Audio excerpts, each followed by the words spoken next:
السلام عليكم ورحمة الله وبركاته. إن شاء الله دايما تبقوا في مشاهدة طيبة، وتبقوا في صحة دايما يا رب كويسة بإذن الله.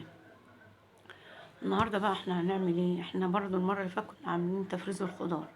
النهاردة هنعمل تفريز الفلفل.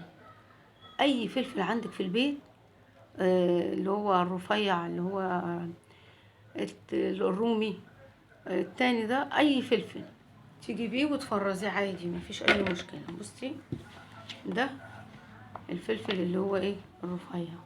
هو حلو يعني، انا بجيبه بكل الاشكال بحيث يبقى بارد يبقى سخن. في ناس بتحبه حامي قوي، في ناس بتحبه بارد، فاللي هو انت عايزاه. ده بيتحط بايه، في ايه بقى؟ ممكن عامله مسقعيه ولا حاجه، تقطعي لك كام قرن عليه. ممكن تحطيه سليم برضو، تقسميه نصين.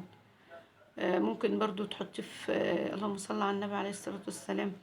في بتنجان ولا حاجه وهتعملي دقه البتنجان دي، حطي برضو قرن كده، قطعيه وخرطيه على البتنجان، يبقى جميل.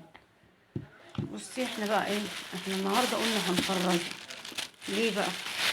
الحاجه بتبقى غاليه، والحاجه لما بتقعد بتبوظ. بس انا جايباه اخضر، يوم ما جبته لما وريته لكم.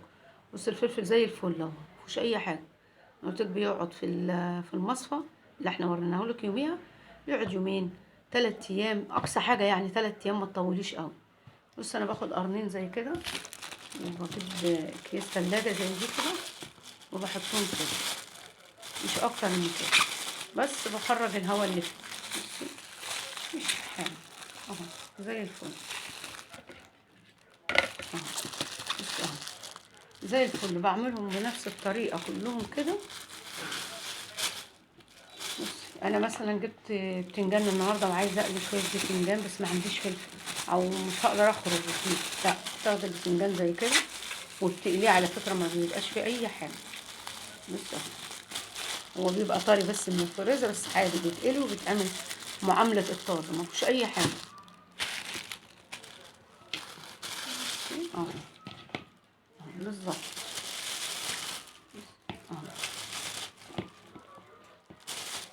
ممكن برضو تعملي ايه، مش عايزة قرن ولا قرنين، تفتحي الكيس وتاخدي برضو اللي انت عايزاه، واللهم صل على النبي، تقفلي الكيس تاني، مفيش مشكلة.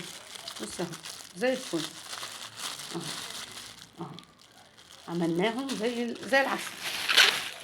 بص، ولا تشتري ولا تروحي ولا تيجي اهو، في بيتك وهتوفري وانت قاعده في البيت. بس اهم حاجه، اهم من ده كله، بص خرجي الهواء عشان ما يكونيش تلج من جوه، ما تعرفيش ايه. تبص تلاقي الفلفل بقى مليان تلج، لا ملوش تلج اهو. بص اهو، زي الفل اهو. اهو وبتحطيه في الفريزر زي ما هو كده، واما تعوزيه خرجيه، تيجي تاخدي اللي انت عايزاه اهو. بصي زي الفل، مفيش اي حاجه اهو. قشطه وطازه. اهم حاجه صح تجيبي الحاجه طازه وخضره وزي الفل عشان تقعد معاكي. وتعبيها كده وهي برضو خضره وحلوه، تبقى جميله. وتحطيها في الفريزر، تحتاجيها في اي وقت تلاقيها. صينيه مسقعيه، اي حاجه اللي انت عايزاه. مثلا هتقليها جنب البتنجان، بيتقلي عادي، وبيتعامل المعامله كانه طازه بالظبط، ما فيش اي مشكله. ما عندكش مش مخرطه للكبده، خدي لك قرنين خرطيهم وقطعيهم على الكبده.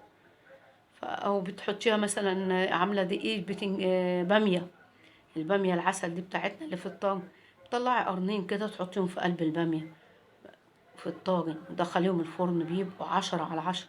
عسل عسل. تاكلي الحاجه وانت قاعده في البيت طازه وزي الفل. يا رب يجعل بيوتنا كلها عمار، ويجعل كده الرزق والبركه فيها يا رب، ويرزقنا سعاده الدنيا والاخره كلنا يا رب. ودايما نبقى عندنا الجديد باذن الله. والسلام عليكم ورحمه الله وبركاته.